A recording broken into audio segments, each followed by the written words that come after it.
大家来到我们天赐金曲冲刺阶段的第2期，这也是我们本季最后的蓄力阶段了。当然，我们本期也加入了新的音乐合伙人，让我们欢迎孟佳。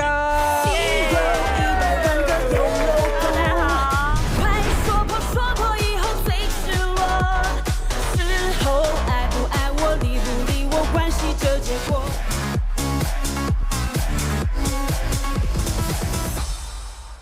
我就觉得很新鲜，就是集体作战的这种强烈感很大。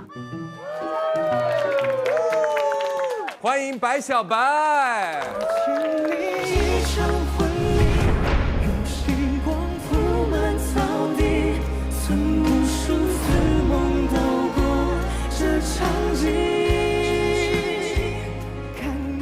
这一次来天赐的声音跟上一次不一样，我们的对手更加强大，对我心理压力也挺大的。姚小棠，海拉木，活得简单，愿你因为爱情遇到最想要的人。我觉得会有一种熟悉的感觉吧。看到舞台的时候，还是会有一种小兴奋。我觉得这一年有一些成长，然后希望可以把歌曲完成得更好。我希望最初是你，后来是你，最终也是你。我不问也谁爱你，不能让你。我觉得我应该属于是气氛担当吧。对，因为我性格其实还是比较外向的，主打一个陪伴。首先，让我们欢迎本期的2位队长：吉克隽逸、戴佩妮。我很抱歉不让你想象中的那只长有蝴蝶。好啦，是默默可，谢谢。我敢说，我一定不会是一个骄傲的人。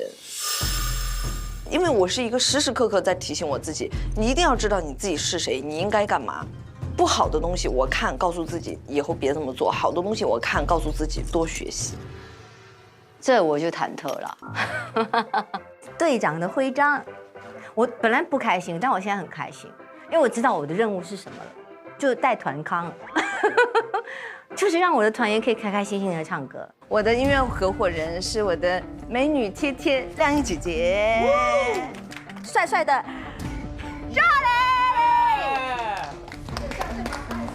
我们看到我们身后的6组音乐人，接下来呢，需要2位队长为各自的队伍来招募成员了。我想邀请的是胡老师和西林一块加入我们。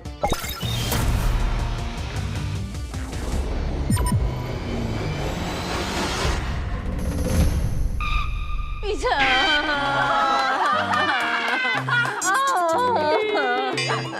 先从最熟悉的下手。我想他应该不会不要我吧？我这么苦苦哀求他。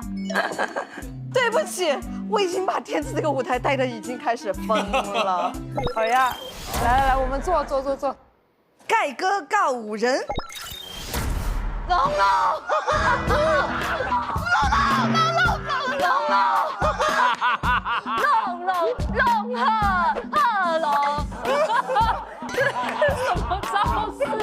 我相信王鹤野现在已经有他的判断了。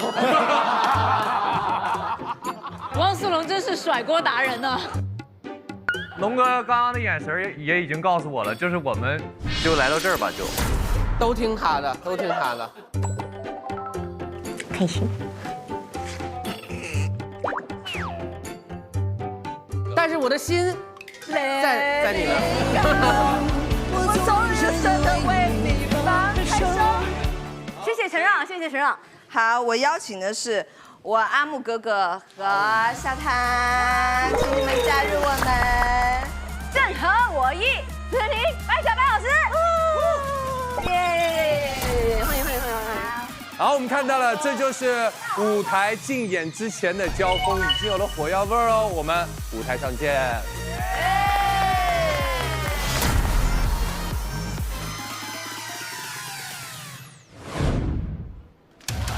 天赐健康瑰宝滋养院先生，欢迎收看浙江卫视大型励志音乐节目《天赐的声音》第4季。拿进去哦。本节目由东阳光鲜虫草独家冠名播出。为了给各位接下来在这个舞台上的所有表演加油打气呢，请品尝你们面前的东阳光鲜虫草，为你的舞台积蓄能量。有请即刻和我们的佩妮带上所有的成员一起来到舞台进行抽签。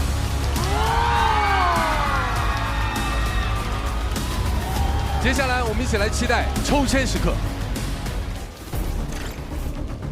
在我们这个抽签台上呢，一共有2个我们的东阳光鲜虫草的礼盒，在这个礼盒里面分别有一个数字1，一个数字2。当你们抽到1的是率先出战，3、2、1。OK， 哎，正好牛的，正好是我们要的。即刻1，即刻进1。对，我带配2。我们组派出的第1组音乐合伙人是盖哥和告五人。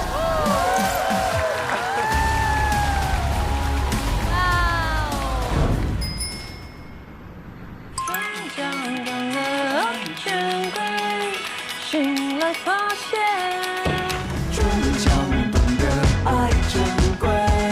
醒来发现，没人陪。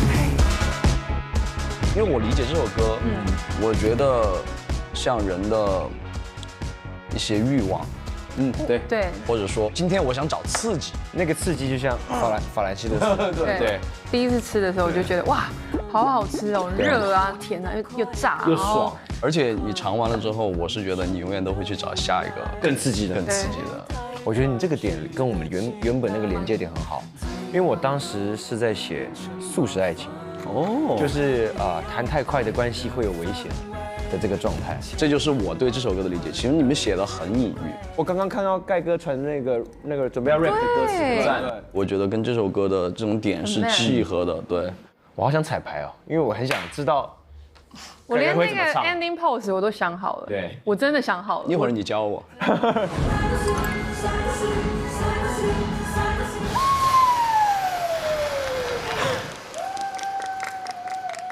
我老婆知道我跟你们一起唱歌，她好开心。真的吗？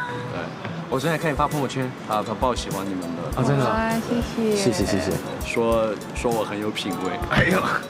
谢谢大嫂，真的，谢谢大嫂。这首歌我必须说，盖哥注入了新的生命。我觉得加入他的感觉，会把这个歌提升到另外一个 vibe， 很像真的跟很多一起就是好朋友、好兄弟一起出去，很有 fun。对，让我觉得这个法兰西都是吃起来特别爽口。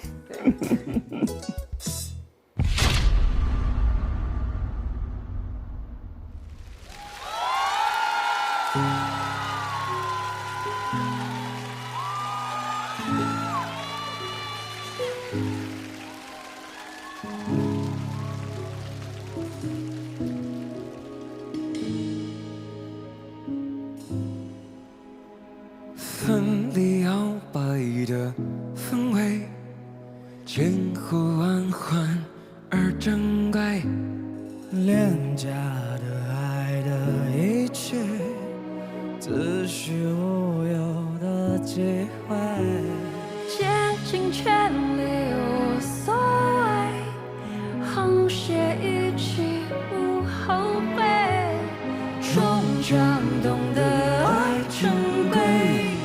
醒来发现，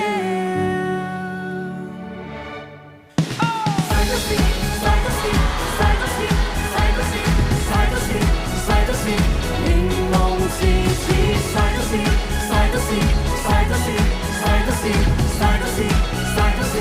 柠檬奇迹。有人生来就肆无忌惮。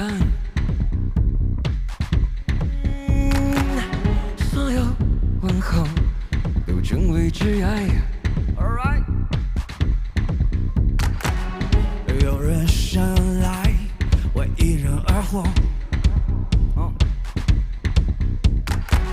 所有善意都拒于门外。孤零产生的快感，快感横生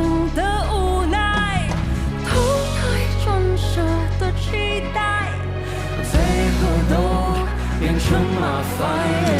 分离摇摆的氛围，千呼万唤而珍贵，廉价的爱的一切，子虚乌有的机会，竭尽全力无所谓，沆瀣一气不后悔，终将懂得爱珍贵，醒来发现没人陪。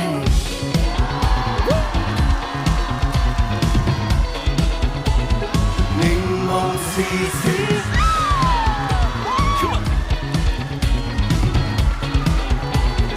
柠檬 CC， 如梦如幻，如幻亦如闪电。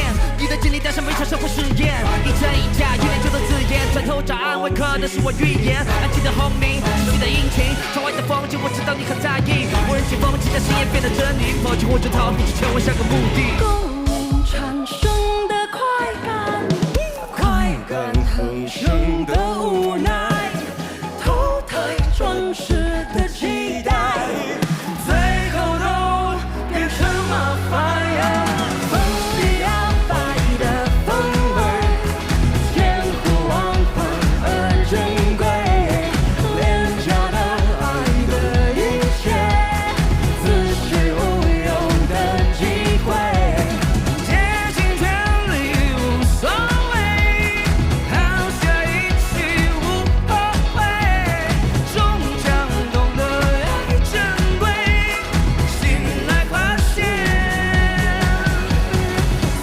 哎，这是告五人，这是告五人，叶子的声音。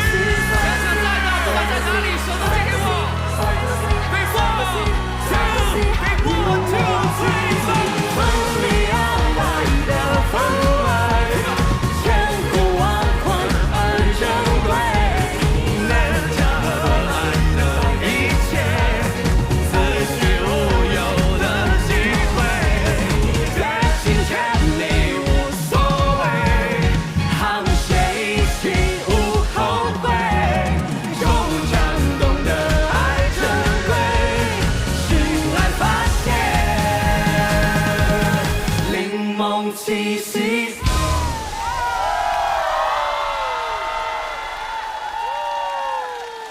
太棒了！哇，这个简直了！帅帅帅！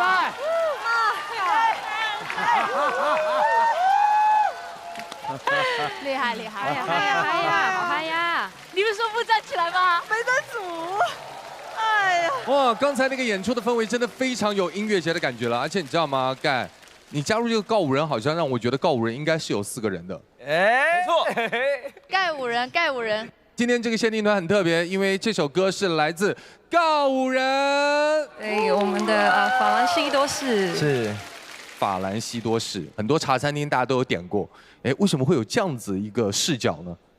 因为法兰西多士是比较稍微重口味的一点的食物嘛。哦，跟我们形容一下，就像甜甜的。对，然后太甜了，就像素食爱情，我吃多了不好。告五人里面其实很多歌都跟吃有关的，像这个西多士，还有哈密瓜。对，哈密瓜后面。哈密瓜，你看这个哈密瓜就在这个鼓上面啊。因为我们是一个很爱吃的乐团，吃就是生活嘛，生活里面的一种，所以那是每天在做的日常，所以想把这种日常融合歌曲，是我们自己的兴趣之一啊。我也是一个美食爱好者，所以我觉得我跟这首歌有共鸣的。对，我也忍不住，我就跟起来跳，然后我已经完全停止说我去怎么分析这首歌，我就觉得从头到尾都让人觉得好爽快。听到这种音乐就是会很开心，而且会觉得有点饿。看到告五人唱自己的歌，真的超级的自在，而且这也是我们非常想看到的。你们在天赐留下了这个舞台，你们在舞台上非常的自然。每一个设计，特别是我们的鼓手，他在中间的部分，哇，那个太帅了。有人生来为一人而活。在唱这样的歌曲当中，要加入一个人真的是很难的，但是我觉得盖厉害就在这里了，他就真的非常非常的顺。刚刚那个西林说了，今天这个组合叫盖五人，太赞了。就真的是浑然天成的一个表演啊！告五人是这2年应该算是最火的乐队了，然后我就在想为什么？我觉得今天听犬青唱歌，我知道了，就是他们真的有一个很好的创作之外，然后他们的女主唱实在是太抓人了，那个声音非常非常的好听。然后我觉得盖哥在里面好适合，我觉得他好像一个穿针引线，他串起了整场的表演。而且盖哥的声部在里面就刚好补足了。对对。今天盖的演唱，我第一次听到你这么唱。哪种老师？你比较丝滑，然后比较性感。性感。而且我觉得刚才龙龙讲的一句特好，你真的起到那种穿针引线，特别舒服。谢谢你们。谢谢老师，谢谢。大家所有人都在说犬青的声音，其实我要讲，云安的声音非常之重要。他的声音第一句出来就会告诉你，这是告五人的场子。然后有一个编曲的部分我特别喜欢，就是你们3个在前面的时候，忽然的那个转调，就好像我是一个站在 party 之外的人，然后那个转调就好像一把把你推进那个 party， 完全的融入进去，然后这个感受是非常直接的。告五人这是第4首歌，这首歌是我最喜欢的，谢谢，谢谢。我们全新的限定团盖五人现场的表演，就像我们的新专辑一样，带我飞，带每个人飞，谢谢。谢谢。接下来压力来到了我们的佩妮这边，派出我们谁？龙龙汪苏泷的创作，然后加上贺爷一起带来的《我想念》。贺爷，我每次看你的舞台，我会挺感动的，而且我看到你身上就是很青春，所以我想跟你唱一些可能跟青春有关的歌。因为我知道龙哥你本身也是制作人嘛，我会去科普一些你作为制作人的一些歌曲，或者说你给别人写过的。确实。那我其实有关注一首叫做《我想念》。哇，你好厉害！我想念那个不下雪的冬天。这首歌其实是一个 OST， 我自己很喜欢，然后包括可能我的歌迷朋友们也很喜欢。在这个舞台上，我拿出这首歌，我觉得是一个非常有仪式感的东西。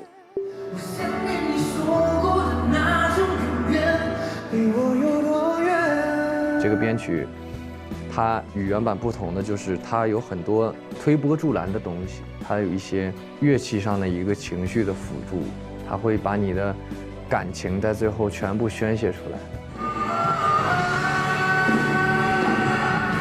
我觉得每期我看到王鹤也在真实的进步，他一直在练，然后并且我觉得最终的成果。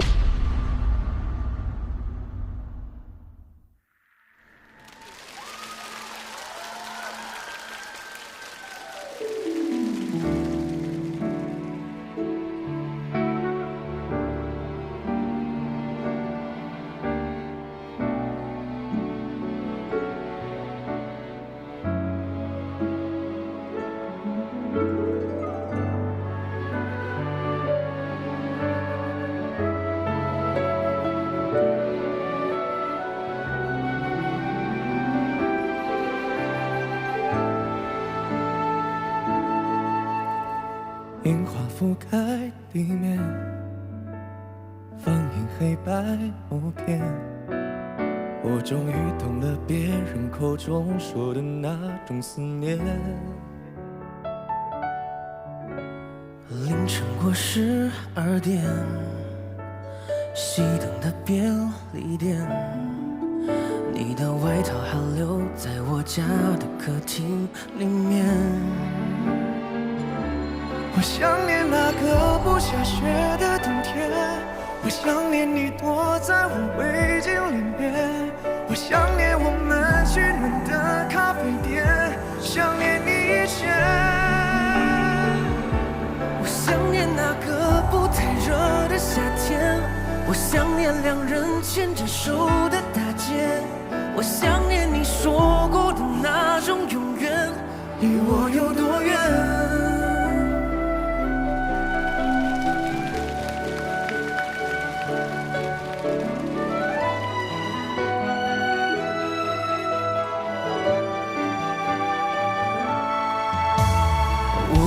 斑马线，夜空繁星点点。你说看到流星就要懂得许下心愿。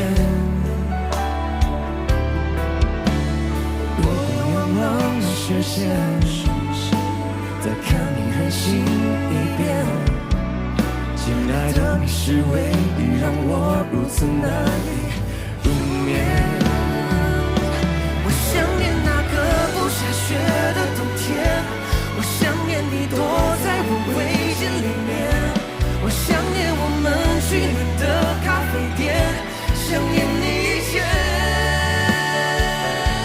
我想念那个不太热的夏天，我想念两人牵着手的大街，我想念你说过的那种永远，离我有多远？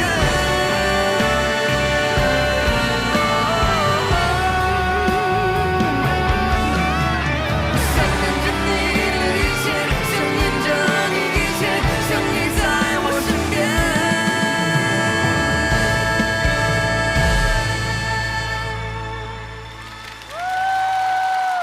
我想念那个不下雪的冬天，我想念你躲在我围巾里面，我想念我们去暖的咖啡店，想念你一切。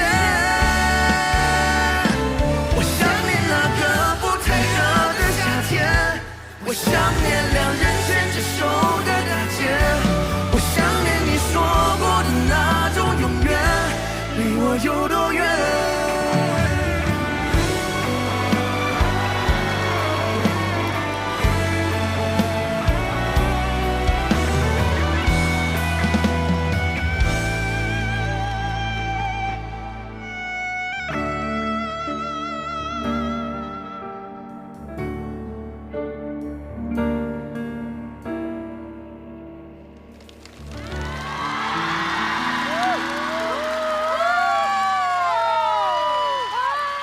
我们把掌声送给汪苏泷，送给王慧妍。好啊！太棒！这是一首 OST， 是很早之前我写给金志文的，但是这首歌是我自己也很喜欢，然后我的歌迷朋友们也很喜欢，然后算是我们共同的一个心愿，所以很谢谢天赐，也很谢谢鹤野，有这个机会我可以站在这里把这首歌有一个属于自己的版本，希望大家喜欢，然后我自己还很开心的，我觉得他在我心里就不仅仅是一个歌手了，他就是在一个汪苏泷制作人的一个角度，他就是为我量身编的这首歌，因为我觉得这首歌太适合我了，非常的感谢龙哥。他们这个很像，就是一个人他在经历一段很苦的那种爱情故事，然后他的好兄弟在陪他一起经历。这种情歌就很容易唱到人心里去，我也特别喜欢鹤野唱这种哑哑的这种感觉痛到不行的声音，对，然后龙龙哥的那个声音叠在上面就特别的让人心碎，对。因为我很少看两个男生一起唱情歌，然后又是这种很痛的。彩排的时候我就特别有感触，然后刚刚这一遍我觉得他们两个好像更唱进去了，对，非常的好听。鹤野真的走心了，因为我们唱到后来的时候，我俩对看的时候，我发现他动容了，他颤抖了，有，有吧？哪方面的动容？就是感觉你就是走心了，对，然后我就赶紧不敢看他了，因为我怕我也动容了。你是苏荣，对，就酥了。对，苏荣。动容是不是鹤野捶胸口那段是吗？他敲胸的。我想念你躲在我围巾里面，我想念。忘了姐，真忘了，那得再唱一遍。你完全是情绪带出来的动作。对，我这个我有时候彩排我回去看我还会跺脚，就是我都不知道。捶胸顿足。对，我可能是进去了，进歌里去了。对，进去了。我觉得这首歌很抓人或很抓我的就是开头的部分，用了钢琴声和人声的一个结合。一开始只是娓娓道来这样的感觉，然后慢慢才进入那个过去的一个回忆的状态。我觉得这样是很精准的设计。这首歌真的很适合鹤野去唱。说实话，我听起来挺揪心的。然后这就是你们应该给到我的感觉，就是听着听着会让我觉得真的有点不舒服。但那种不舒服不是因为声音不好听，而是因为我被你们带进去那个情绪里面了，所以非常好，非常感谢。那接下来呢，我们就要邀请盖五人。好，现场有请我们的声音鉴赏团5位老师进行合议，给出我们本轮的待定金曲。看看啊，读一下唇。经声音鉴赏团一致合议，本轮的待定金曲为盖告五人，法兰西多士。恭喜盖，恭喜告五人，谢谢各位，有请落座。动容了，真的是。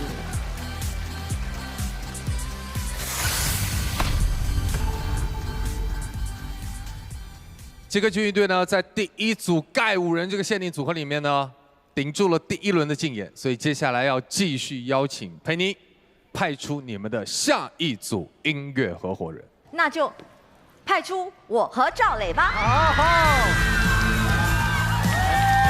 有请二位。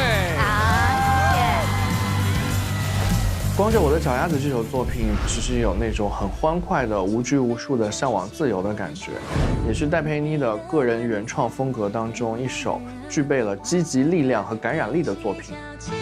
我要光着我的脚丫子在街上漫舞。我挺想问你的，为什么会取一个叫“光着我的脚丫子”的名字？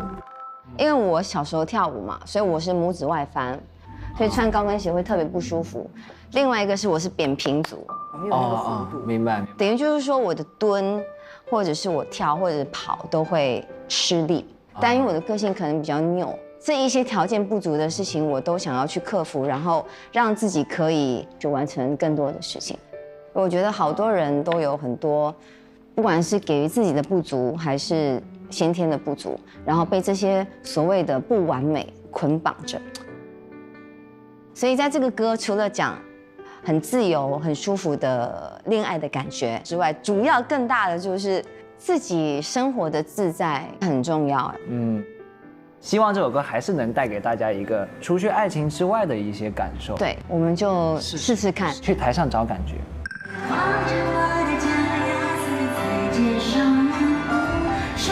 我们转几圈，我们主要是间奏。哎，可是我左手好像很卡啊，我右手吧。有你，我觉得今天我们可以挑战类似一个像舞台剧的感觉，所以我们不管在舞美上，还有在动作上，都做了一些调整跟设计。我最期待的是大家在看这个舞台的时候，能够被我们所打动到，就可以。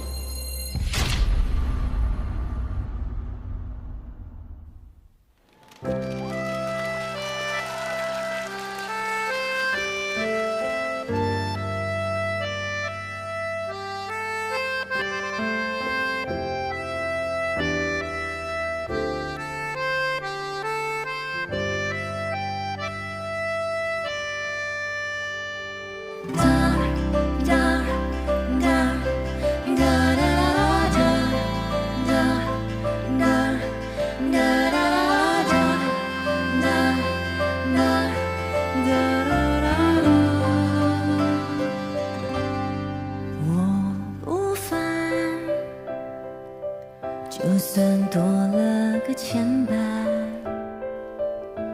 因为你给的很坦然，从不担心我要了怎么还。我早已不管，就算别人喜欢看，因为我过得很自然，从不怀疑我要的很简单。简单就是觉得冷的时候有个温暖，简单就是寂寞孤单时候有人陪的晚餐，然后两个人缓缓地踮起脚尖。我要光着我的脚丫子在街上漫舞，守着恋爱的样子，一步又一步，左三圈的思路是右三圈的幸福。突然间我像小孩，很容易满足。我要踩着你的脚丫子，轻轻地跳舞，被你的爱的样子一幕又一幕，进一步是征服，退一步是守护。你让我看清楚这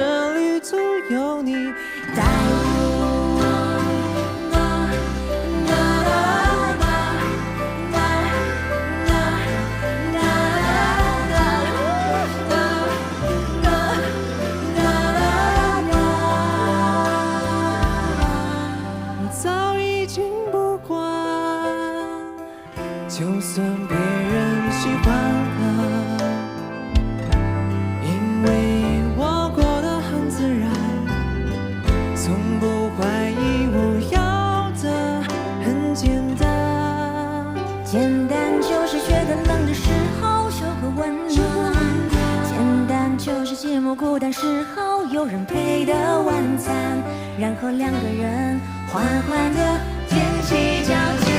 我要光着我的脚丫子在街上漫步，数着恋爱的样子，一步又一步，做3圈的思路，只有3圈的幸福。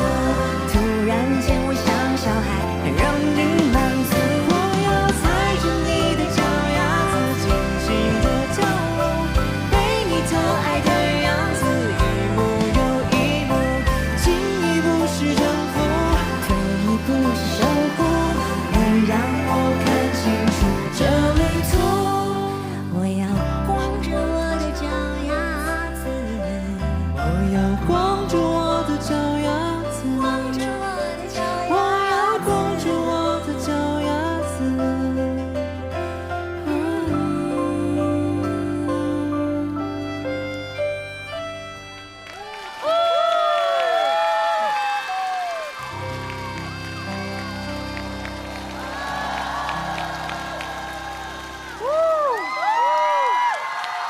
好甜啊，好甜啊！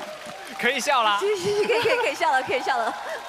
谢谢，也要谢谢我们乐队的老师。谢谢各位辛苦了，辛苦了。谢谢。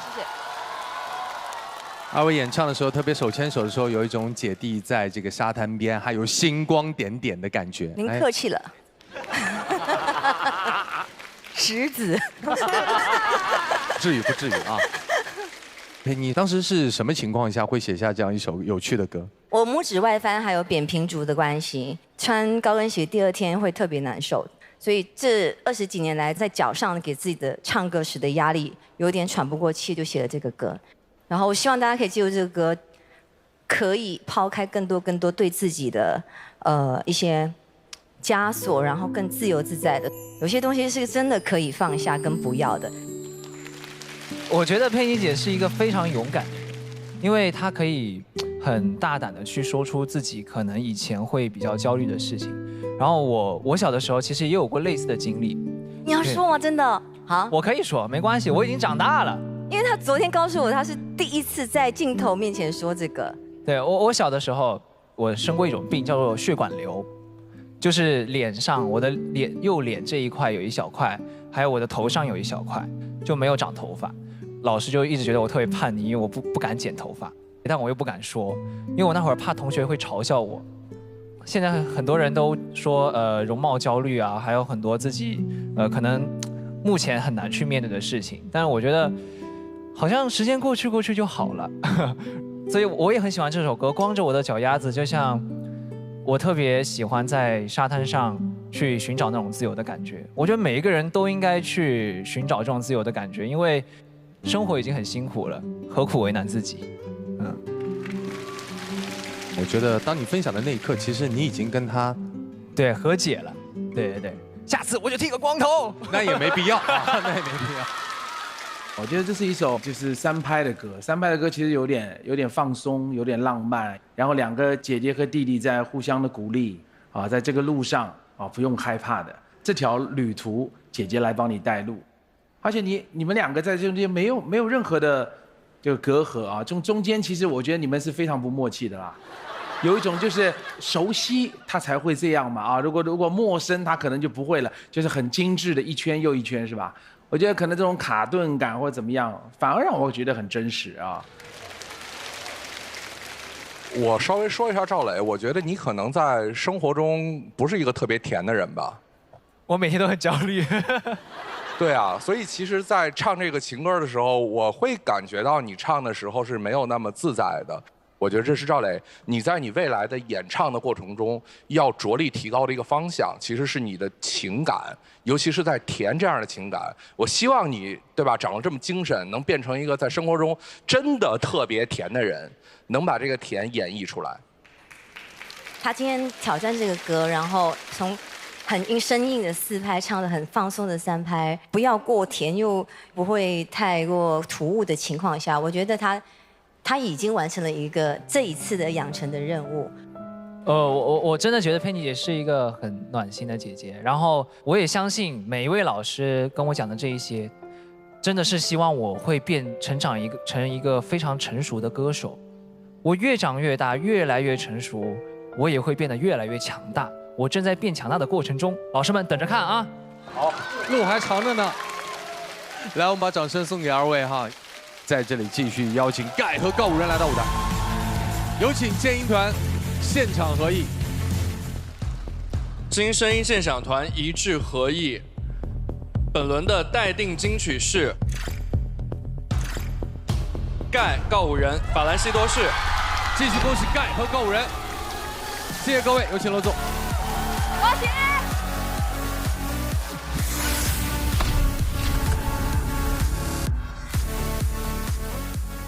接下来继续要邀请我们的佩妮队长，邀请下一组音乐合伙人登台，派出我们的碧晨和孟佳，加油大家！杀手锏！让我们掌声有请张碧晨、孟佳。你选到这个歌的时候，我当时一听，就是歌词方面虽然是有一点那种悲伤的，但他唱的其实还好。他是在一个很悲伤的东西，但他很有劲儿，就他很拧巴，其实我很倔强那种感觉。对，这首歌其实讲述了以前年代的女性就是无法自由婚姻嘛，像它中间有一句词就是从未相见，却牵住红线，比较直白的告诉大家说，当年是这样子的。其实我对于音乐舞台，我总觉得它不能太视觉，就因为它视觉它会分散我们现场的唱跟表演。但这个歌我又觉得不太一样，它还有一点电影的感觉，是不是想把那个画面感做到让人家眼睛一看就知道说啊，我们在干这个事儿，对，是一个很完整的故事。2个那个伴舞的小姐姐，你们一开始可能就是站在台上的舞蹈，它其实就是一个辅助的。我觉得这首歌它需要这样的辅助来让它更完整。老师，最后那一段吹拉弹唱外场得加大，你们只有最后一段，因为那个它会比较震撼。哎，你们一定要给我们前面不要大面光哦，前面我就要那种很红红的。他把所有的细节都想得很细，包括头簪啊、耳饰啊、颜色啊，他都给我表达得非常的清晰，算是我最省心的一个舞台了。歌里表达的这个东西，它已经过去，在我们现实生活中已经是被淘汰掉的，它不会让人有那么强的共鸣和代入感。所有能够帮助这首歌更好的极致表达的东西，我都想把它放到舞台上。对，每日鲜橙草，吃出年轻态，我们一起干杯吧！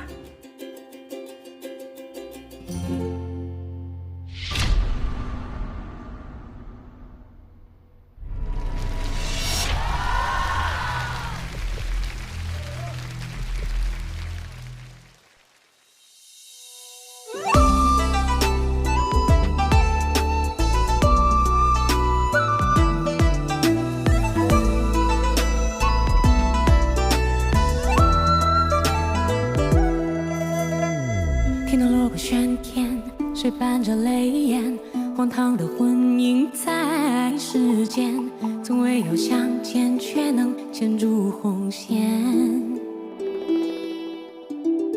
世俗让人疯癫，句句话偏见，这一场婚事定义着贵贱，贪爱恨无边，让戏子成云烟。他锁红帐，面带浓妆，唢呐一声唱，明月光，这女子眉眼白高堂。100天地日月，200酒一忘，这一生归300红尘两。庭院大门锁上，杂乱的眼光，多心人，这女子笑颜尽收场。余生喜乐悲欢都无关，她眼中已无光。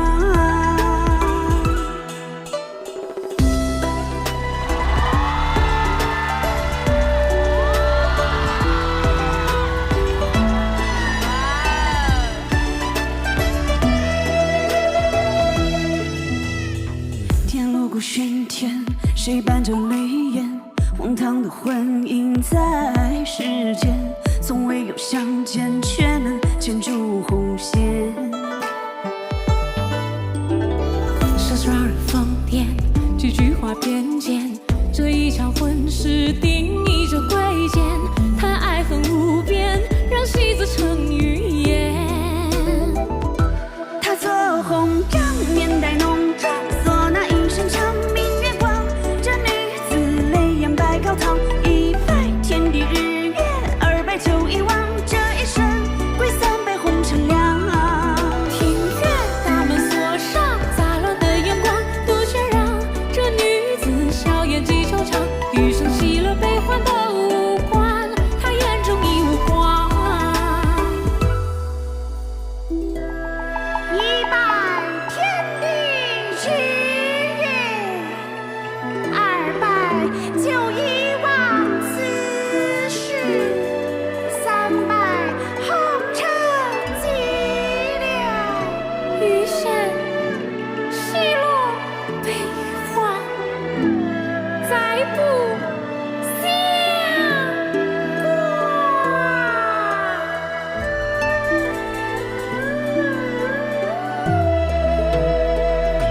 她做红帐，面带浓妆，唢呐一声唱，明月光。这女子泪眼白高堂，一拜天地日月，二拜酒一汪，这一生归三杯红尘凉。庭院大门锁上，杂乱的眼光多喧嚷。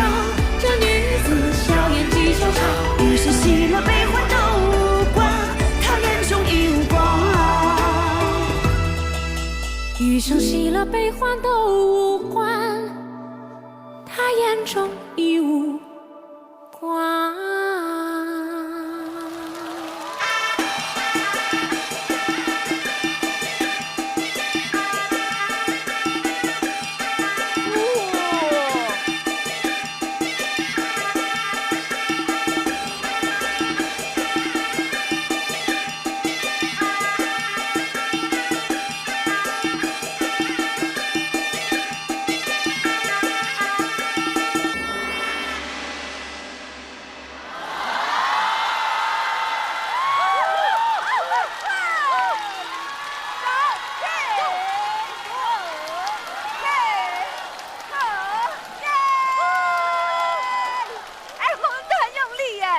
好厉害哦！把掌声送给张碧晨，送给孟佳。三拜红尘凉啊，能跟我们来说说吗？为什么选这首歌，以及这首歌它想表达的是一个什么样的一个态度？其实当时是因为我知道孟佳要来，因为我大概在1年前看过他有一首歌曲的 MV， 叫做《东方》，然后我对那个 MV 印象特别深，然后我觉得非常的东方女性美，然后我就特别想跟他整一个这样的东西，因为包括我们的服装呀，包括泪痣，包括这个花鼓调上来吹的这整个一个吹拉弹唱，就是这个东西，它就是到现在其实很多地方红白喜事都还是这一套，对，包括我们这个是高堂做的，然后我们自己做其实是想要表达就是古时候女子吧，就虽然有高堂却无人做主的这样一种状态，就也是一种心理的向往，我觉得是一种暗喻吧，对。有一句歌词我记得非常清楚，就是从未相见却牵住红线。就是我其实甚至于我都没有看到过我的夫君，我都没有见到过他，我都不知道他是一个什么样的人，他长得什么样，他个子是否高矮，是否胖瘦都不知道。但是因为种种原因，我必须得嫁给他。当时碧晨跟我说的时候，我也觉得非常，他的每一个点跟细节都非常的好。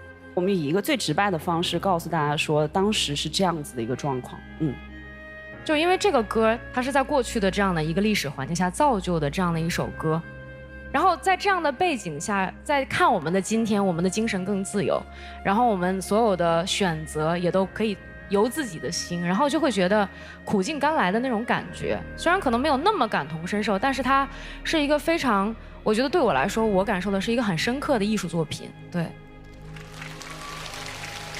虽然配乐非常的喜庆。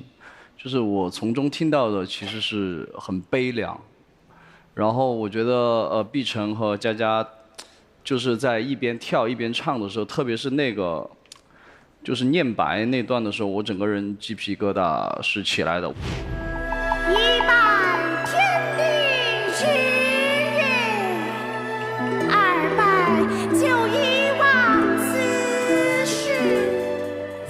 对，就是碧城有请了一个老师，然后专门录了一段给我，就每天对。那一刻我觉得是，就好苍凉啊。我觉得是一首非常好的作品。我觉得除了不能给自己做主的那一种无奈，然后应该还有很多的忐忑。我觉得他俩表演的状态完完整整的诠释了这个歌要表达的那一种情绪，既要在表面上要盛装，要配合，要把所有的这一些心境都藏起来，但是又掩不住脸上的那一种忐忑，因为你面对了太多的未知，一天就能决定你整个下半辈子的重要的一天。非常喜欢这个作品，让我一直在回味，因为这个里面的细节实在太多了，就感觉好像看一个电影一样，有点像那个胭脂扣的感觉，就是在反抗封建的这种婚姻制度。然后最可怕，它有个细思极恐，就是最后一个戴婚纱，就是你反抗了那么久，最后还是从了，就是你无法去打破这个东西。这个作品是非常成功的。首先，这个作品比其他的可能光是唱的那样的作品要来难得多，因为这里面的舞台调度、动线是非常复杂的。两个人先走到哪儿，后走到哪儿，而且两个人要齐，这个其实做到就已经是不容易的了。而且两个人今天跳的都非常的好，而且演绎的也非常成功。此刻我们要邀请盖和高润来到舞台。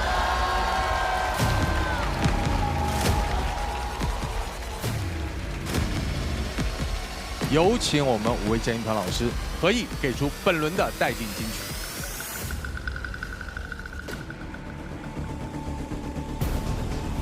有请代表。本轮的待定金曲是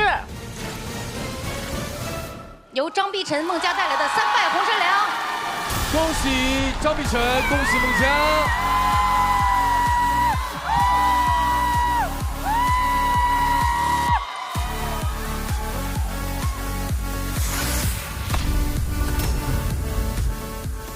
好，在这里我们要恭喜一下碧晨和孟佳哈，终于为自己的队伍扳回了一局，我们把掌声送给他们。在这首歌里面，我们也是满满的感受到了女性为了追求自己幸福的这种力量感，而这种满满的力量感呢，就像我们的东阳光鲜虫草一样，实力领先，温和滋补。我们看到碧晨也在吃啊，随时给自己补充能量，感觉如何？碧晨？我真的很喜欢吃东阳光鲜虫草，它有菌菇的香味，不仅好吃，还能守护我们的健康。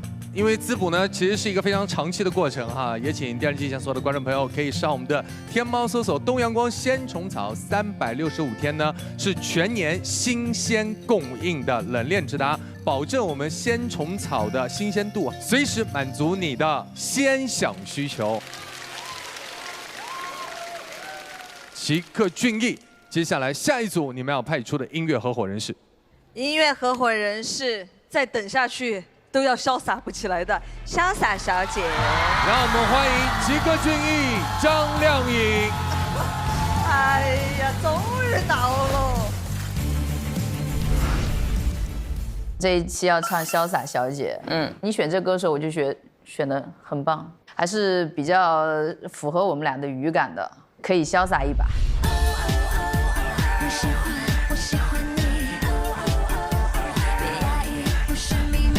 所以姐姐做过最潇洒的事情是什么？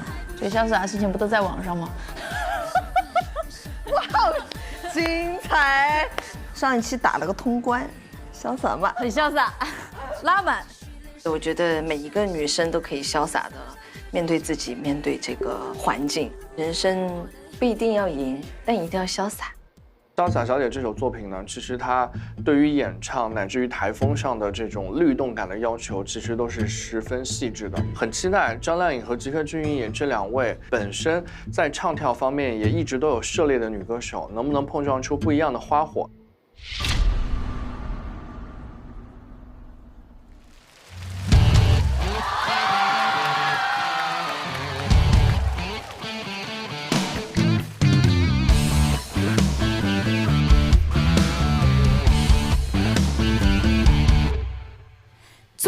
睡得太少，黑眼圈遮不掉，眉心上有点早，无所谓不重要，我想你睡不好，暧昧上忙要告白知道。也有好感，为何你不勇敢向前？我撤掉所有阻碍，只要你在眼前。幸福只要面对，胆量不需要训练。做人要潇洒一点，我跳动世界。哦哦哦哦哦，我喜欢你。哦哦哦哦哦，别洋溢，不是秘密。我相信爱情潇洒小姐不爱不行。哦哦哦哦哦，我喜欢你。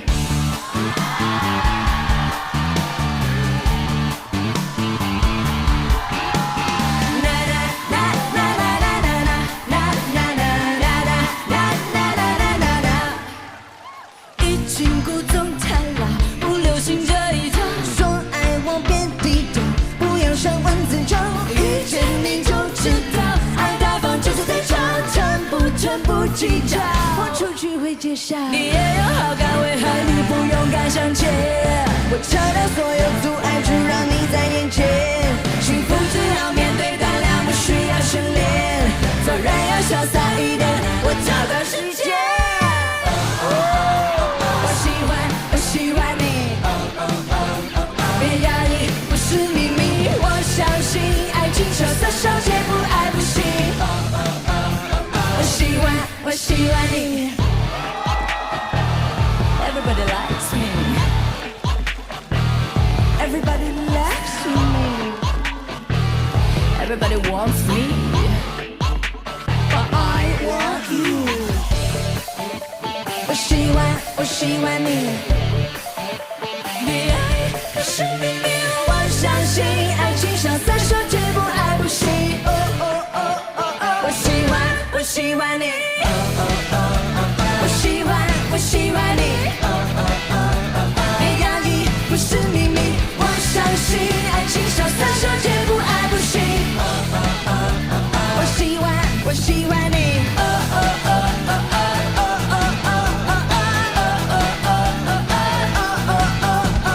我相信爱情潇洒小姐不爱不行。我喜欢你。啦啦啦啦啦啦啦啦啦啦啦啦啦啦啦啦啦。啦啦啦啦啦啦啦啦啦啦啦啦啦啦啦。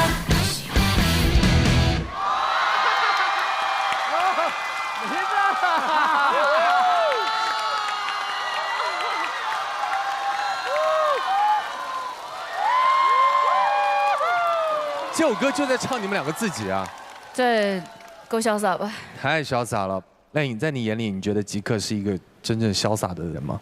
我觉得一半，另外一半是做好准备。对，他不是说盲目的潇洒，他是准备好自己，然后以一个最好的自己去呈现，然后用那个状态去潇洒一把。吉克。像我们潇洒就是自个儿潇洒，你知道吧？姐姐的潇洒就是她会让别人很安心，她给你安全感，对吧？哎，再一次震撼到了我。然后我觉得，因为可能是跟甄姐太熟了，就是因为她私底下就是个傻大姐，然后你就会忘记了她在舞台上魅力四射。我觉得今天两位就是潇洒小姐啊，本姐，姐收到了。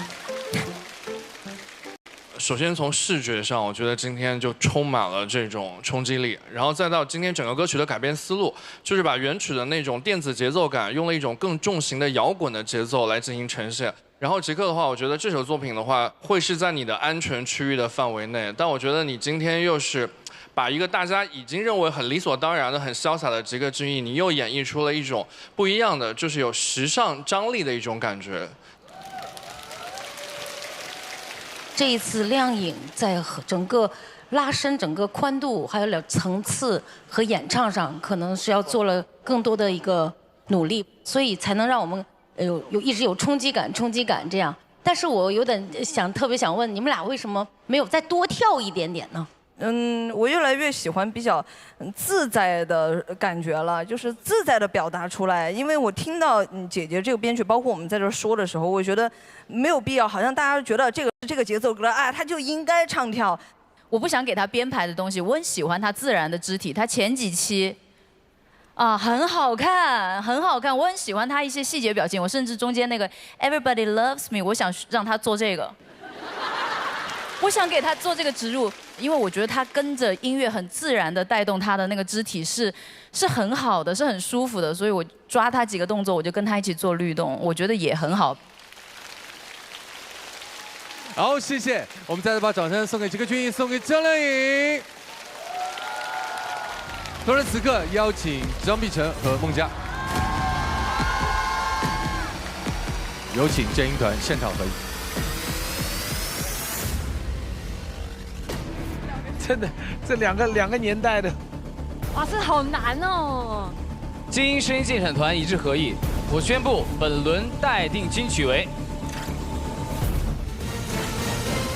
张碧晨、孟佳带来的《三拜红尘凉》。恭喜张碧晨，恭喜孟佳。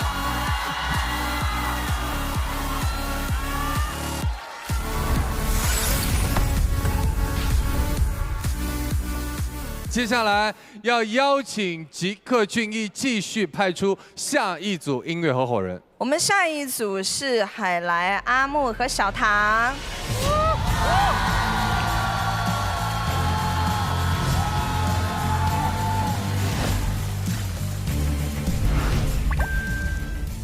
去年看了您的那个《三生三性》，对，然后特别喜欢那首歌。我们这次不是要唱一首，也是你创作的歌曲。对，《过路的晚风》。我想问问天上的月亮，你是否拥有哀愁？是否掏心掏肺对谁你都好？今年选《过路的晚风》，是因为这又是我的最新的一个作品，就想把这个自己的这种心情唱给大家吧。其实《过路的晚风》背后也有故事。哦，是有一次我在上台之前，然后我母亲给我来了个电话，然后她就跟我说，她说她和我爸小吵了一架，过不下去了。当时是真的是有些气到，就是觉得太不理解我了。因为我身边的人他们没有从事这个职业，所以他们感受不到我的那种压力，我也没有办法跟他们讲，就是我现在遇到什么问题。所以我常常就是喜欢一个人，就是找个地方坐一坐。喜欢对着月亮倾诉一下自己的心事。之后后来当天演出完，我就写了这个歌。这里边有几句歌词是我特别喜欢。让你省心的事儿太少太少太哦，少的任何人都需要你去教，就你还得去教他们。每个人生活都很不容易，所以有的时候静下来慢一点，去感受生活，可能会更轻松一点。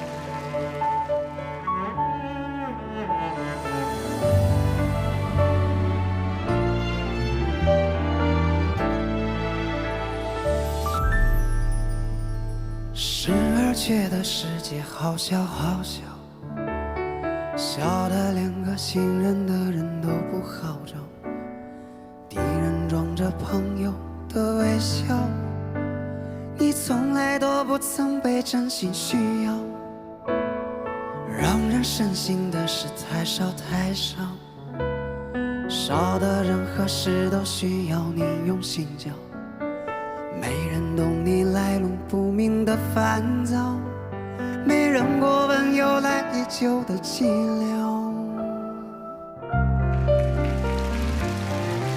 我想问问天上的月亮，你是否拥有哀愁？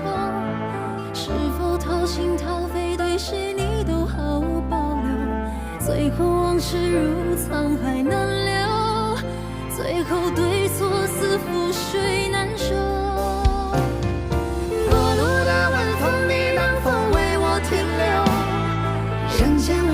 往事多少有些不堪回首，要君与我共饮一杯世间的愁，爱恨情仇全碎在心头。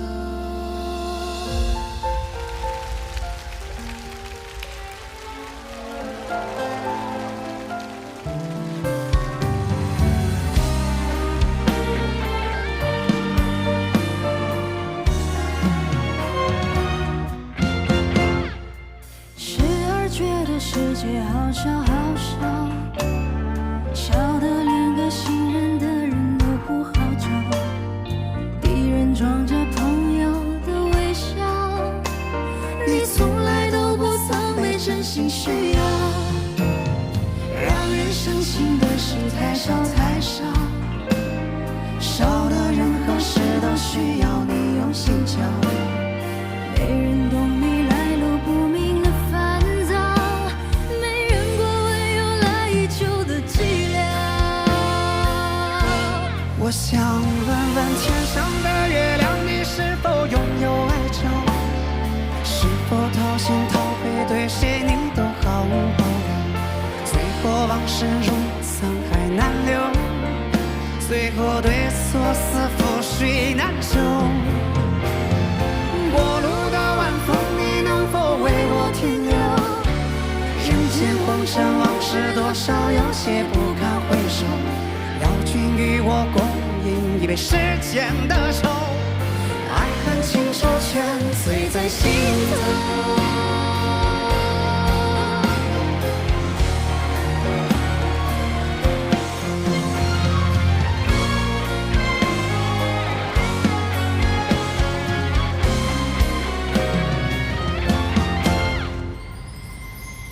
我想问问天上的月亮，你是否拥有哀愁？是否掏心掏肺对谁你都毫无保留？最后往事如沧海难留，最后对错似覆水难收。过路的晚风，你能否为我停留？人间红尘往事多少，有些不堪回首。要君与我共饮一杯世间的愁，爱恨情仇全醉在心头。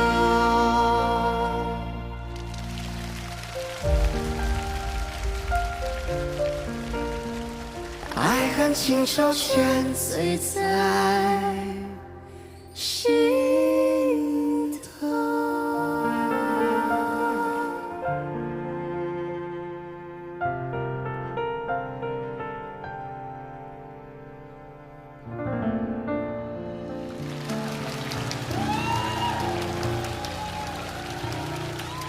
把热情的掌声先送给海兰木，送给姚小桃。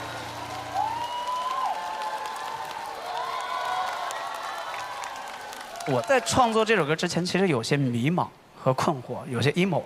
哦，咋了是？因为我觉得就是一个歌手，就是到了一定的发展环境之后，我就感觉就是需要去提升自己。但是我觉得我的粉丝啊，还有就是，都不是特别的能接受。哦，是你觉得到了某一个瓶颈期？对。然后我每次发歌，我就感觉好像就是大家并不是特别的满意。然后我就是慢慢的我也就有了迷茫，就有了困惑。那你现在还敢发歌吗？坚持还是得发一点。然后呢，就那段时间又赶上这个，心情特别的低落，因为那段时间挺忙的。不着家。对，就是肯定是不着家的。然后有一天晚上，我一个人躺在那个床上，然后翻到我们家孩子小的时候，就2岁左右的时候的这个视频，之后我就一下子我就泪就崩了，因为我觉得我特别的对不起他的童年，然后我父母他们年纪也慢慢的在上年纪了，然后我每次回家的时候又看到他们的白头发又多了，所以我就觉得就对不起家庭，然后感觉好像就一直就特别矛盾，我就又在事业和家庭之间又有内心里边又打架了，就觉得是不是一个特别，就不是一个好男人。其实阿木老师早上给我看他儿子的视频的时候，然后他儿子说啊，我的爸爸在哪里？这样，然后我就会想到我有一次回家，然后爸爸妈妈就说啊，那我给你做你喜欢吃的什么叉烧包啊，然后啊我送你去哪里呀？然后说哎不用，我不吃那玩意儿，我也不用你送，我自己打车就行了。然后他就哭了，他说你不需要我了。其实你是怕麻烦对吗？怕麻烦。对，我觉得我长大了，然后我没有想到我长大之后，他反而变成小孩了。对，就是他需要我去考虑到他的感受，所以我觉得这首歌就是说了很多烦躁，然后在这种负面情绪里面，我觉得我们还有很多可以感受的东西，我们可以慢下来，然后去感受生活，感受我们身边的人。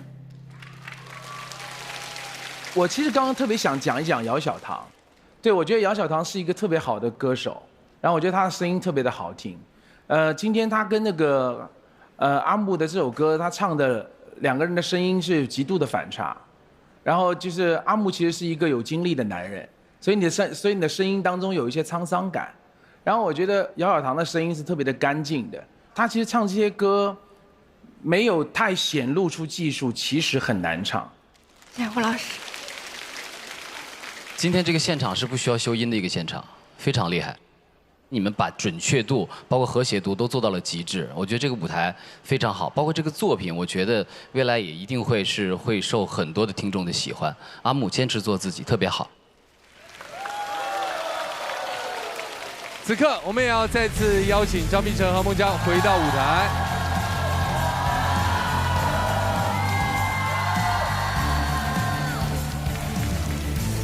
邀请我们献音团各位老师现场合一，评出本轮的待定金曲。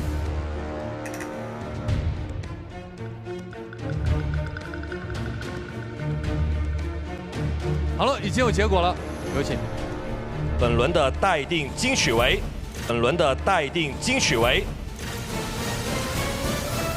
张碧晨和孟佳带来的《三拜红尘凉》。继续恭喜张碧晨、孟佳。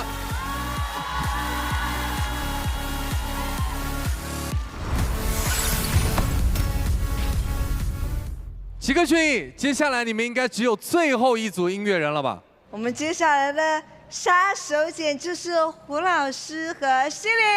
让我们欢迎胡彦斌、西林那一高。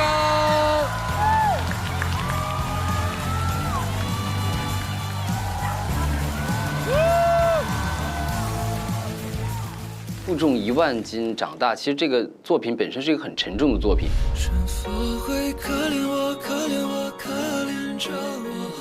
我觉得这首歌，它真的就有点像小孩子，就盯着你看，说你不懂我。对，这里面很大一部分也是讲就是童年创伤的。我觉得它是一个非常沉重，然后但是又很有力量的歌。因为我觉得人的成长过程中，他总会有一些负重前行嘛，可能都会有一些委屈，然后会有一些挣扎啊，在这个里面，对吧？我当初其实看到整首歌，我也是觉得它是一个，至少我觉得在这个共情面上是非常能够打动我的。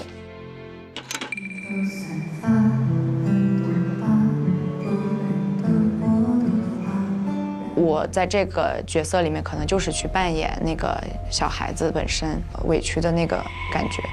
灯光老师，他这个歌他其实只要表达几个重要的情绪，内心的委屈，然后不被善待，所以他可能那个温馨感不能有。我的意思是，开始时候就往上，然后后来往下降，反过来。对，他其实是越来越往下压的。对，我觉得我做什么都是因为这首歌的情绪。就其实这首歌怎么样去能够让所有人相信你唱的每一个字都是真的，我觉得这是最难的。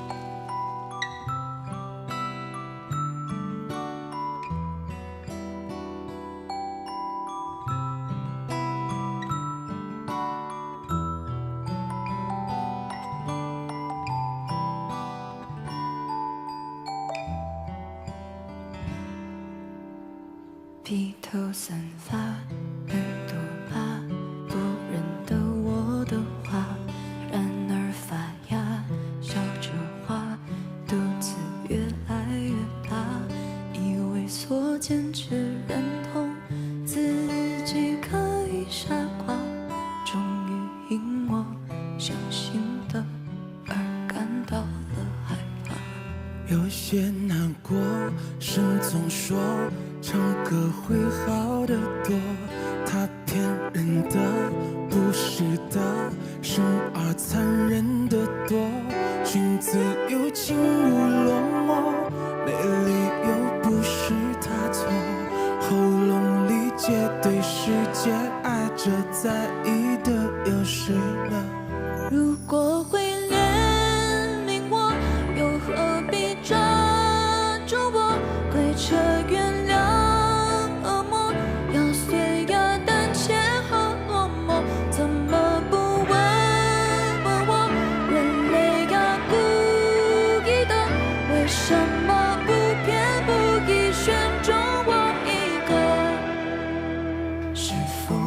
摔碎我，摔碎我，摔碎着我。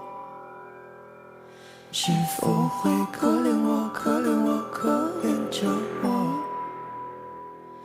一会儿就好，让我懦弱，悄悄懦弱。好不容易钻破蛋壳，却看见更黑暗的家伙。之后几年，他身边仍然指指点点，从未想过最难的就是回到从前，以为曾经的玩伴会抱着取暖慰藉，终于因我依赖的而学会了分别。还是难过，神又说唱歌会好得多，他骗人的不是的，我已经长哑了，将开开世界的花，你叫我怎么让它是不是要对着你跪下？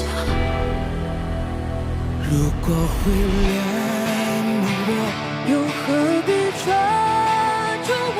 跪着原谅了我，要碎呀胆怯和落寞。如果会怜悯我，又何必抓住我？跪着原谅了我，要碎呀胆怯和落寞。怎么不问问我，人类而不易的，为什么不偏不倚，选中了一个？为什么不偏不倚，选中了一个？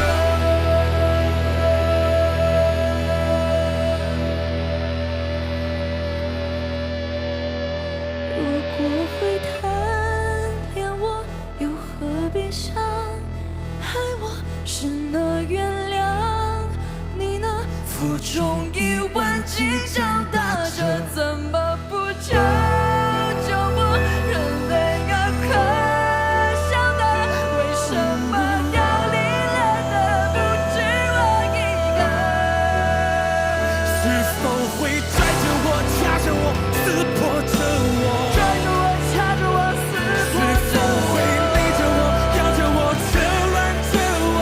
勒着我，咬着我，扯一会儿就好，让我躲躲，悄悄躲躲，真的有在很怀疑，也许世界并不欢迎我。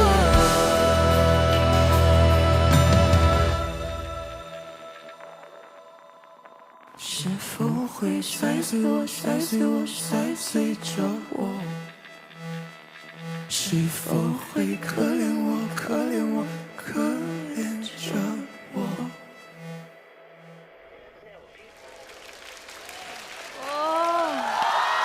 哦，这歌词太猛了，真好，鸡皮疙哦瘩。天哪！集体 emo。哇！我们把掌声送给胡彦斌，送给谢琳娜一高。通过我现在观察希林的表情，我觉得他现在此刻还在那个歌的情绪当中哈。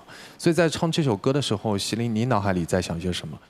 其实就是因为大家知道我小时候是自然卷嘛，然后可能有些小朋友他不懂，后座的同学就会往我的头发里面扔一个钉书钉啊，然后扔得满头都是，然后自己拆这样。当下的我会产生的一个想法就是，是不是我做错了什么？这也是我觉得这个故事里面这个小女孩第一次受到来自这个世界不友好的时候，她的第一反应不是说你为什么伤害我，而是是不是我做错了什么，导致你要惩罚我。在那个时候，如果有家长去正向引导的话，那我觉得其实不会有这么多很早就形成的一些不好的性格和想法。所以想要通过这首歌来，算是发一个声，希望孩子们能，不用负重1万斤长大。我在听这个歌的时候，想起了小时候的一件事儿，导致我整个听这歌的时候，我自己很煎熬，因为我以为我忘记了，但是我发现我好像现在也过不去。就我小学3年级的时候去过一次夏令营，大概有200多个孩子，大家在一起。突然间有一天开始丢东西，我当时也没有觉得有啥，因为我那个时候很小，也没啥值钱玩意儿。后来我们那天去本溪的水洞，然后我拉着我屋里的那个刚认识的小姐妹，就一直冲在前面，撞了其中一个小女孩。但我不是故意的，我只是很想看那个很漂亮的钟乳石。我撞完她之后，她瞪了我一眼，我还跟她说了对不起，过去了。过了1天之后，我再出来，我们吃饭的时候吃早餐，我看所有的人都用很异样的眼神看着我。后来到中午休息的时候，我们的宿管阿姨到我们房间敲门，她问我说：“东西是不是你偷的？”你知道那种有理说不出来的感觉吗？我只能哭哎！我那个时候，我说我想问问您是谁说的是我偷的东西。那阿姨就回头看，我就看到我撞的那个小女孩就站在门后面那样看着我，你知道吗？然后我整个宿舍的人从那一天开始不跟我讲话，不跟我聊天。你被孤立了。对，我明明没有做这个事情。到最后一天我爸来接我的时候，我看见我爸的时候，我以为我会疯狂的哭，但是我没有。我当时就想，好在我只有7天。我感觉我已经这个事儿忘了很久了，但刚才听这歌的时候，满脑子都是这个事儿。但是我拥有一个很健康的家庭，然后我的学校，我自己的生活圈子，大家都是很友善的，所以这个事情很快就过去了。他没有给我造成任何伤害。了不起，现在就是我想起来，想当初宿舍里那7个女的，现在过得比我好吗？真的，就了不起，就这样想一下而已，但是也过去了。所以我就觉得，如果真的是有人真的在这样的环境里成长，我觉得活下来都很难哎，真的，就因为很崩溃，你每天，你没有人能求助。这歌带给我的感触很多，但我一定不会听第2遍，你放心，不会，因为它给我的感受太复杂了。对，谢谢碧晨。其实这首歌最打动我的地方是，我觉得我无法去想象或者感同身受，就是有这样的童年创伤。我使劲削尖脑袋要往里钻去想那个状态，我都想不到。可能每个人的人生经历过程中间，他总有一些负重前行，他总有一些委屈。有的时候我们要坚信自己，也不要责怪自己，其实我们没错。我非常赞同彦彬所说的，他没有办法想象这个画面，但我觉得彦彬他在里面做一个其实很重要的角色，他就像一个很有力量的旁观者，甚至他是无形的，但他的声音一直在支撑希伶，因为希伶在整个歌的演绎里面，我听到就是支离破碎，他是真的从心里面掏空自己的。这个歌不只是可以帮到儿童，最重要就是懂事的大人们是否应该多做一些思考，而不是旁观或者是责难。所以很谢谢你们选这个歌和演绎这样的方式选这个歌。我觉得今天在这首《负重1万斤长大》里面，我看到了非常非常细腻的设计，我看到了非常非常深刻的情感。从一开始，希伶用拇指琴弹出那个前奏，再到歌曲的后半段，她非常毅然决然地把这个琴摔在了地上，传达出来的深意是非常值得我们去感受的。彬彬老师，你在那一段是非常收敛，但是传达出来的那种力量反而更加震慑人心的段落的表现，也是让我久久的难以忘怀。我超爱最后编曲的设计，那一段频率，我觉得好像就是心电图的波动一样，也许很微弱，但它不会消失的，它会越来越强大，越来越强大，因为我们每个人的力量会汇聚在一起。谢谢。谢谢各位的分享。接下来我们要做一个决定了，在这里我们要邀请张碧晨、孟佳回到舞台。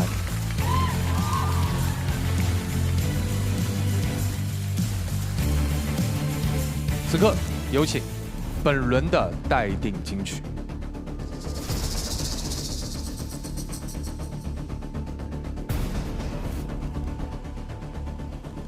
这一组的讨论非常的久。好，终于有了结果，有请代表。经声音鉴赏团一致合议，本轮的待定金曲为胡彦斌、希伶娜依高负重1万斤长大。恭喜胡彦斌，恭喜心灵那一高，感谢4位，有请落座。不得了，太痛，不得了，哎，太痛了。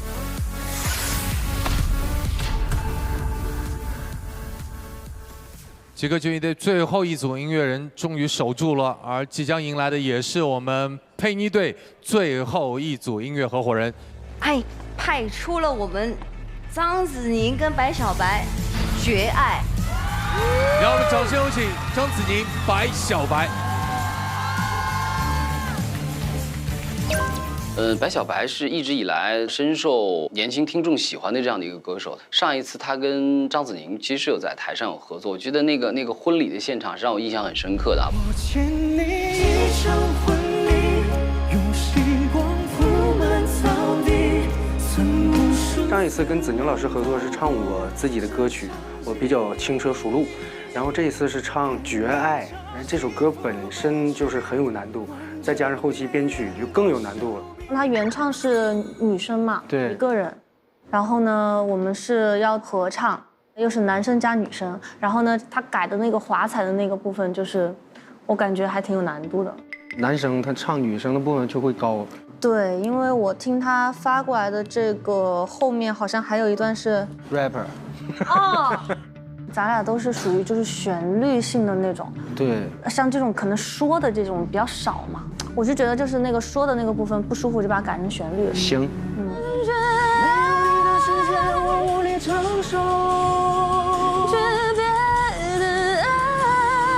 哦，我觉得这样他不打就可以，我觉得这样会好很多。我觉得这首歌就是，因为它气氛是从头顶到尾。这首歌基本上没有给咱俩休息的时间，好难呐这首歌。那怎么办？加紧时间练习呗。对，真的抓紧时间练。哎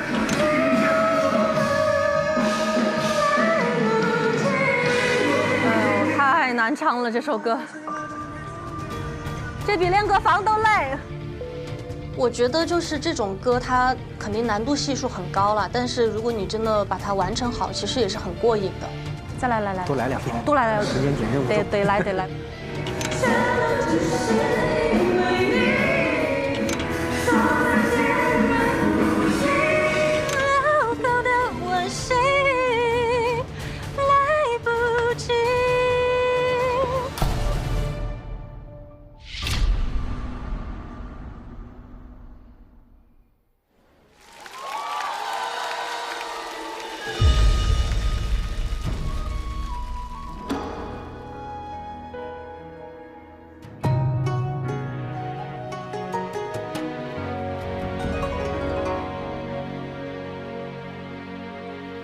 天崩地裂的那一瞬间，在坍塌破碎了睁开双眼，我除了放灵魂，只能降落。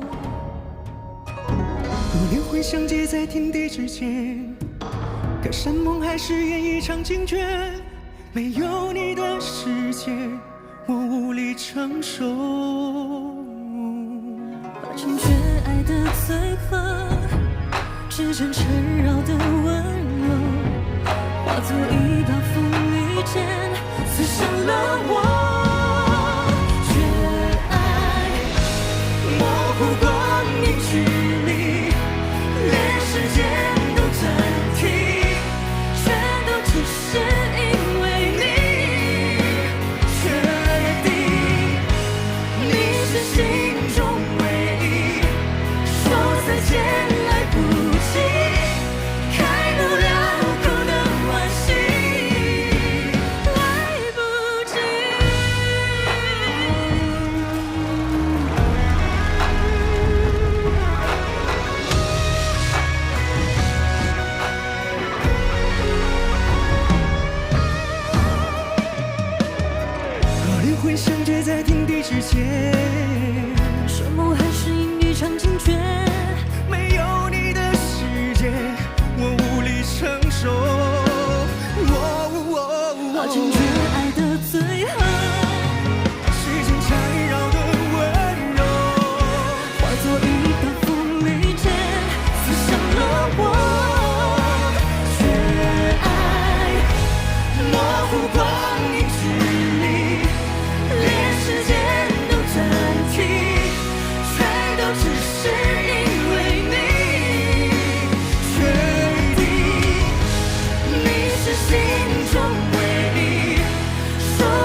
间，当坍塌破碎了，睁开双眼，无处安放灵魂，只能降落。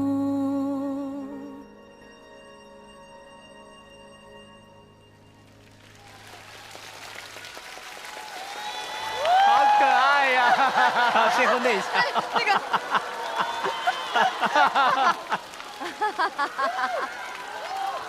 太好玩了，太逗了。但是他们声音都很好听，很好听。对，他俩都好会唱。子宁那部分特别难，反复在那个换声点来回跳那个身躯，然后他还要控制他的音色，这歌真的不好唱的。昨天晚上12点的时候，我唱完第一遍，我说这比练歌房要难，因为我在练歌房是举铁，然后在这儿唱完这一首歌，基本上也是就能达到那个效果，太挑战了。我原来唱的歌曲，那歌词一听就懂。这首也是爱情歌曲，但是我听好几遍没听懂，主要是特别难。今天原来这个歌后边还有一部分说唱的，就是那一段无处安放灵魂，只能降落，就是我后来我给把它改了，我一看盖哥在这，我就别唱了。没事儿，没事儿，没事儿，没事。白小白好逗呀！我觉得今天2位唱的都很好，因为也是第一次看子宁这个样子，我觉得今天的唱的状态很对。其实最后那里我没看懂，最后白小白那个伸出的手就是一段 B 意的感情，是吧？你伸手了？对。结果你回绝了，你没有回应。就你唱的时候我这样伸手，然后我一看你不理我，我就转过来了。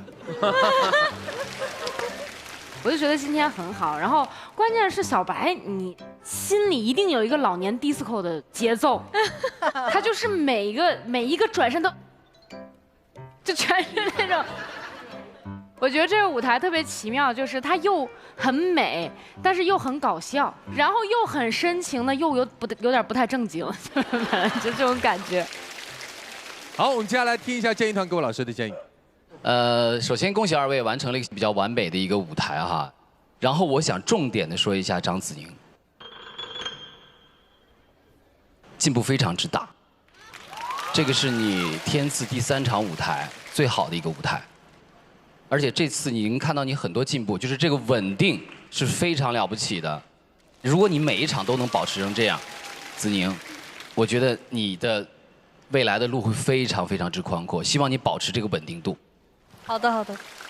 白小白，我记得第3季的时候，是不是我们建音团当中还有说你模仿过孙楠的这件事情？对呀。灯火辉煌的街头，但是这一季完全听不到。今天的演唱里面完全是你自己，感情也是你自己，什么都语气也是你自己，特别好，特别好。谢谢。在这里邀请我们所有的音乐合伙人一起回到我们的舞台，有请我们建议团老师现场合影。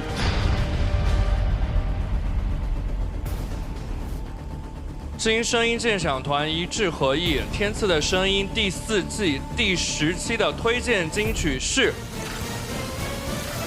胡彦斌、心灵那一高带来的《负重1万斤长大》。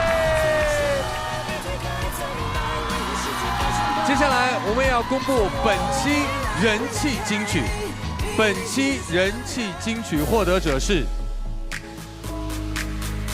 张碧晨、孟佳3败洪承良。谢谢大家。本期的推荐金曲和人气金曲的获得者都将获得由东阳光鲜虫草送出的天赐礼盒，好虫草鲜着吃。感谢大家的收看，我们下周再见。欢迎大家来到我们冲刺阶段的最后一轮冲刺了。闪闪发光。这首歌是遗憾吧？我终于成功了，我活得精彩了，但他没看见。欢迎大家下载浙江广电新媒体平台 Z 世界，进入音乐部落，发现新物种，解锁新玩法。本季我们在微博开启天赐的声音主打一个陪伴策划活动，围绕节目主题发起多种征集活动，选歌助力任务、实况热聊、视频点评等不定时派送。来微博和天赐音乐合伙人开启音乐旅程，关注新浪娱乐与新浪综艺天赐的声音节目精彩内容早知道。上新浪新闻客户端搜天赐的声音，了解节目更多精彩内容。感谢中国蓝新闻客户端蓝莓联盟对节目